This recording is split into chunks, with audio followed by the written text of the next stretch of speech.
may reward list, nagsisimula po sa 10,000 pesos.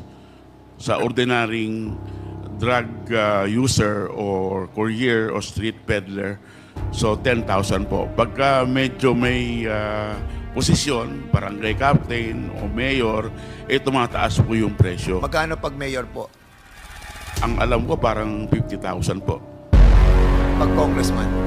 Sa aming investigation, no, meron po silang social media accounts, ito mga member ng Davao Boys, ang tawag namin, na nagmamalaki sila na kung ang drug addiction daw o drug problem ng ating bansa a disease, sila daw po ang cure.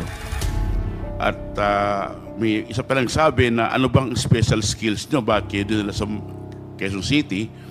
At sinasabi ng isa na ang special skills daw nila ay kill. No? Sinasabi namin na ang mga pumapatay, pati yung sinasabi nilang riding in tandem at vigilante, ay pwedeng pulis din po ang gumagawa. Hindi lang po yung namatay sa nanlaban, pati yung mga itinatapon sa mga vacant lots, no? So, yung mga may masking tape, may mga karatula. So,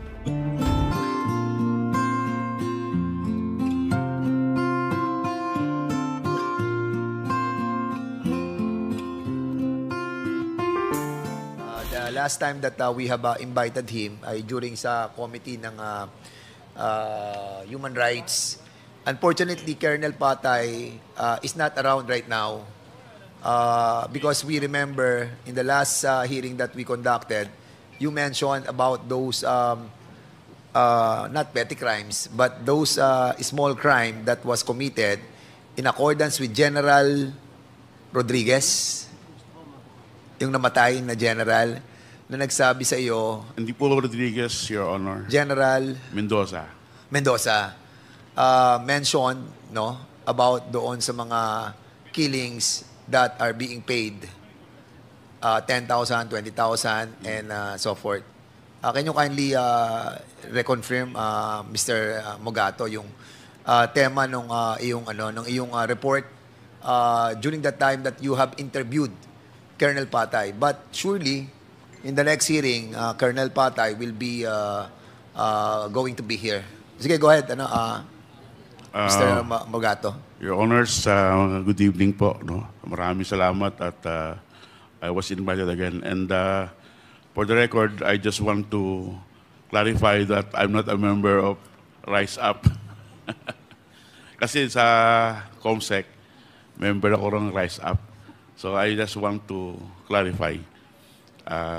Ano po ako, journalist ng dati ng Reuters. So, ang ginawa po ng Reuters, gumawa po siya ng maraming storya, at least 10 special reports from April 2016 up to December 2017. 10 reports po yan, special reports about the drug war ni Pangulong Duterte. And in the final report in December, we said that the PNP has, at that time, si General Bato, ang PNP chief, has personally handpicked several policemen assigned in the Davao area, Davao region, including Colonel Patay, at that time, who was from Tagum, and assigned them in Station 6 in Quezon City, sa Batasan. And for several months that they were in Quezon City, naging ground zero po ng EJK o ng drug war killings yung Quezon City. At more than 100 people were killed during those times. No? And na-interview po si Colonel Patay nung kasama ko, ni Andrew Marshall, when he was already assigned in Pampanga as CIDG. No? Hindi na po siya sa Quezon City. And yung sa aming investigation, no, meron po silang social media accounts, ito mga member ng Davao Boys, ang tawag namin, na nagmamalaki sila na kung ang drug addiction daw o drug problem ng ating bansa a disease, sila daw po ang cure. At may isa pa lang sabi na ano bang special skills nyo, bakit kayo nila sa Quezon City? At sinasabi ng isa na ang special skills daw nila ay kill. No? So, lahat po nung na records nung at that time, nung 2016, masyado pong mapait ang ating PNP sa mga reporters. Lahat po ng kanilang progress report, special report, mga ballistic report, autopsy report, ibinibigay po sa ating mga reporters. Kaya nakapag-compile po kami ng maraming reports galing sa pulisya all over Metro Manila. Lahat ng drug war killings. At gumawa po kami ng report na minamap po namin kung saan nangyayari yung mga patayan. At yun po, karamihan sa mga patayan ay nangyayari sa Caloocan, sa Manila, sa Manaba at sa Quezon City. Sa Quezon City, ang pinakamaraming pangyayaring patayan ay doon po sa Station 6, kung saan si Colonel Patay yung commander at that time. So, dahil po dyan,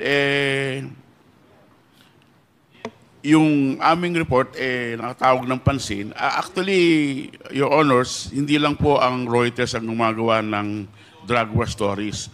Lahat po ng media, local at foreign, ay gumagawa po ng drug war stories. Pero kami lang po ang nagtiyaga na magsulat mula umpisa hanggang dulo para pakita na sinasabi namin na ang mga pumapatay, pati yung sinasabi nilang riding in tandem at vigilante, ay pwedeng pulis din po ang gumagawa. In other words, Mr. Mogato, you were saying that you have a direct communication with the different station commanders all over the NCR during that time? Nung simula po, meron kayong parang text group? Wala pong text group. Kasi binibigay po nila yung report yung kopya. So in other words, lahat ng mga nung una po, killings, from July 2016 hanggang December 2016, napakabait po ng ating mga pulis at sinishare po nila lahat ng data. Kasi pag may patayan po sa gabi, sumasama po yung mga reporter, hindi lang po Reuters, lahat po ng mga photographers at reporters, sumasama po sa mga punerarya na may pick up ng patay. So hindi lang po yung namatay sa nanlaban, pati yung mga itinatapon sa mga vacant lots, no? So, yung mga may masking tape, may mga karatula. So, kailan siya natigil? Kailan sila nagigpet sa mga reporters on not relating anymore those reported killings? Pagdating po ng Abril 2017, nung mag-file po ng kaso si Senator Trillanes sa ICC, nagsara na po ang gripo ng ating PNP. Wala na po silang binibigay na report sa amin. Pati po yung pamilya ng mga biktima ay hindi na rin binibigyan ng report. Pero sino nagsabi sa inyo, Mr. Mogato, na ang presyo po doon sa mga personalidad na papatayin nagre-range from 20,000 to 60,000? Kasi you were saying before, di ba, meron kayong sinasabi na sinabi sa inyo ni General Mendoza. Si General Mendoza po kasi gumawa siya ng isang special report on EJK na sinabit niya po sa CBCP at that time.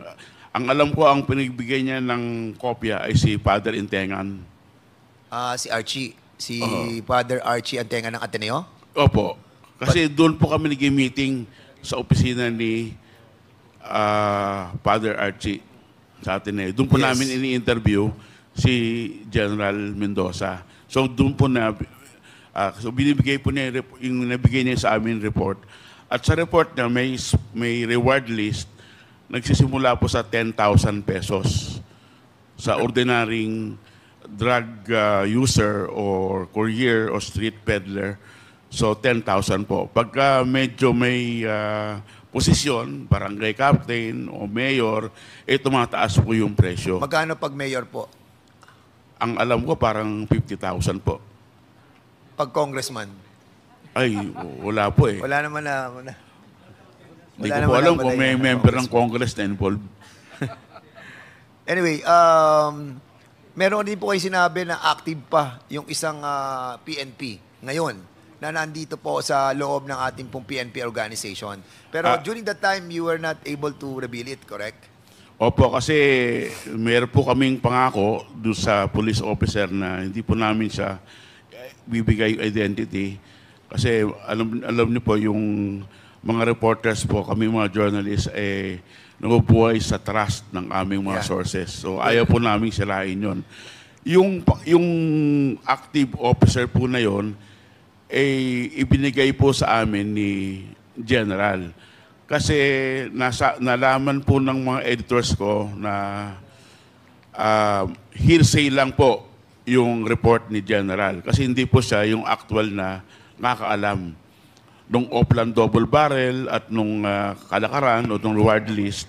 Kaya sabi namin, kung pwede mo kaming ipakilala dun sa iyong source na mismong nakakaalam nung kalakaran. Kaya isinama po niya sa isang meeting sa isang restaurant sa Green Hills itong active duty na PNP officer para ikwento sa amin yung kalakaran. Pati yung sinasabi ng polis na, kasi nga, nung unang panahon, pagka nagkakaroon lang ng laban, hindi lahat namamatay, may tumatayo. No? Kung maalala nyo, may pinakita kayong video kay Murillo na nabuhay siya. No? So, because of that, nag-meeting uli yung mga PNP ang sinabing, huwag nyo nang buhayin yung mga suspect. So, meron po kaming storya na ginawa yung dead on arrival. Kasi nga po, pinapatay na yung mga drug war victim bago pa dumating na ospital. At paano po naming nalaman na pinapatay? Kasi sa autopsy report, lumalabas na yung mga tao po ay binaril ng mga lapitan. Paano po malaman na binaril ng mga lapitan? Kasi meron pong tattooing sa katawan at sa ulo yung mga biktima. Kasi kung nagkaroon po ng encounter o labanan, wala po yung tattooing kasi malayo eh. No? Malayo po wala pong gunpowder burns dun sa katawan ng namamatay. Ito po, sabi ng doktor, malapit. No? Kasi nga may tattooing. At pati yung trajectory ng bullets, hindi nagsasuggest na may encounter. So talagang tinutuloy na po yung mga ilang drug war victims para hindi na mabuhay at tumayo. Kasi maraming insidente na tumatayo yung kanilang nabaril pag dumarating na yung soko para mag-imbestiga. Okay, Mr. Chairman, kasi we have already somehow established yung killings doon sa correctional. And this time, this is something that we have to focus as well. Dahil marami po yung mga biktima na namatayan. According sa kanina kay kay Mr. Jokno, more than at least a little bit of 20,000 no? Ang naging biktima po nitong Dragon War. And basically, Mr. Mugato, we will be inviting you over again, no? Kapag andito na po si Colonel Patay. And I hope that Colonel Patay will somehow have a change of heart, no? And reveal everything in this Quadcom for us to really